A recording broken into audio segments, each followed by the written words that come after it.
Welcome to the Car Guy Show. I'm your host, Tim Miller, and we're on beautiful Lake Conroe for the Concours d'Elegance, Texas, where the first weekend of May, we get to enjoy beautiful cars on the lake with a golf tournament on Friday, the auction on Saturday, and the Concours on Sunday.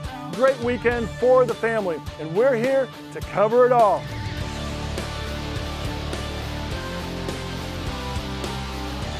Well, we're here with JD, and he's brought some beautiful cars here from a show that he was on recently, of where he purchased the number 1 and 2 Firebirds. Can you tell us a little bit about that process? Well, it was kind of a unique process. A friend of mine and I were working cattle in North Dakota, and we get a phone call that these 2 cars have been discovered. Well, they've been discovered from a good friend of ours, Richard Rawlings, who owns Gas Monkey Garage in Dallas, and his, nemesis or friend or whatever you want to call him, Dennis Collins. And they, have somehow acquired serial number 1 and 2 of the 1967 Pontiac Firebirds, which you see here today. Now, they were in a lot more dilapidated condition in an old barn somewhere up north, and I get a phone call that says they've acquired these cars. So we, on the phone, do this deal. We're out there working cattle, and we decide we got to get somewhere to find these cars. Well, I know where the shop is, so I pretty well beat the trailer back to the shop to be the first ones to lay hands on these cars. And we basically from there negotiated a deal to resurrect these cars. We put a time limit on it of 60 days. And for the most part, they delivered. They're here today for everybody to enjoy. And what's so significant about them is they are serial number 1 and 2, the very first Pontiac Firebirds ever built. Hi, my name is Jerry Hammer. I own GM Obsolete and California Collectible Cars.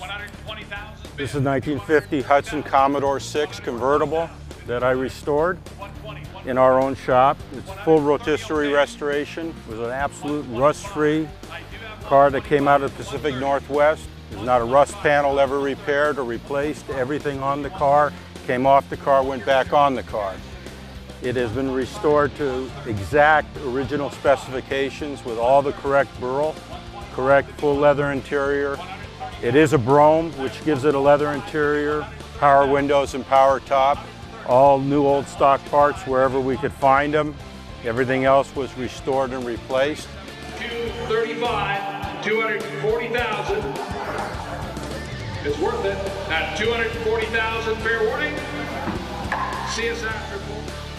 Hello, I'm Doug Handel, and I'm owned by this 1936 Rolls-Royce 2530. I do drive this a lot more. Some of my friends say don't drive them so much. And when we went up to Rhode Island, there were not a lot of Texans up there for that national meet, and those that were all pitched in to help me clean up the car, and I actually put it in for judging.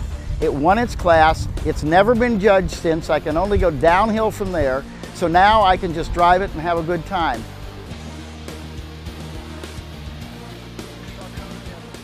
Hello, I'm Jerry Maddox. My wife and I, Renee, run a Mustang restoration shop in Alabama.